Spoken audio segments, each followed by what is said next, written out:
আমরা শুরু থেকেই বলে আসছি যে চক্কর এটা একটা murder mystery, at the same time এটা একটা কমপ্লেক্স রিলেশনের গল্প, একটা কমপ্লেক্স ভালোবাসার গল্প, একটা কমপ্লেক্স চিটিং এর গল্প বলা যায়। সো ওই ক্ষেত্রে আমরা বলবো যে যেহেতু দুইটা জিনিস, একদিকে মার্ডার মিস্ট্রি আর একদিকে একটা রিলেশনের কমপ্লেক্সিটি আছে, সো দর্শক একটু ঘোরের মধ্যেই থাকবে। এবং মানে যেহেতু ঈদে আসতেছে, ঈদ আমাদের খুবই সন্নিকটে, বাকি জিনিসগুলো আসলে দর্শক আসলে জাজমেন্ট করবে।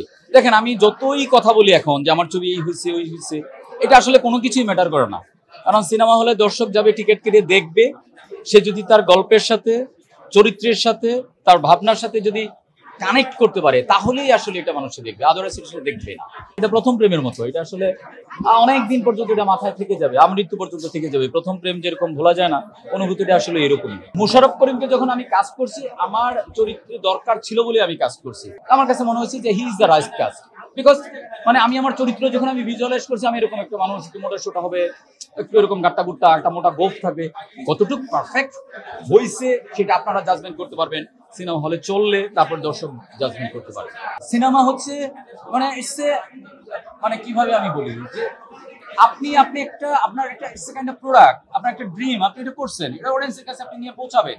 এখানে কতগুলো ছবি আসলো না আসলো সেটা না, আমাদের বড় যে দুর্বলতা সেটা হচ্ছে এতগুলো ছবির সাথে এতগুলো মানে ছবির জন্য আসলে হল নাই। এটা হচ্ছে আমাদের বড় দুর্বলতা। আমি দর্শককে অনুরোধ করবো, আপনারা যারা সিনেমা প্রেমী আছেন, যারা সিনেমা দেখতে চান, আপনারা তো ঈদের আরো ছবি আছে, বরবাদ আছে, জঙ্গলি আছে, অন্তরাত্মা আছে, জিন আছে, দাগি আছে। এই ছবিগুলোর পাশাপাশি আমাদের যে চক্কর 302 সেটাও দেখবেন। যে ছবি ভালো লাগবে সেটা নিয়ে কথা বলবেন, যে ছবি ভালো লাগবে না সেটা নিয়েও কথা বলবেন। সো আমি অনুরোধ করব, এই ঈদে যে 6টা ছবি আসতেছে সবকটা ছবি আপনারা দেখবেন। দর্শকের উদ্দেশ্যে আমি অলরেডি বলে ফেলছি, সামনে ঈদ আছে, আরো 5টা ছবির সাথে চক্কর একটা ছবি, ঠিক আছে? এই ছবির ডিরেক্টর হলো শরাফ আহমেদ জীবন, এটাতে মোশাররফ করিম সহ আরো অনেকেই অভিনয় করছে।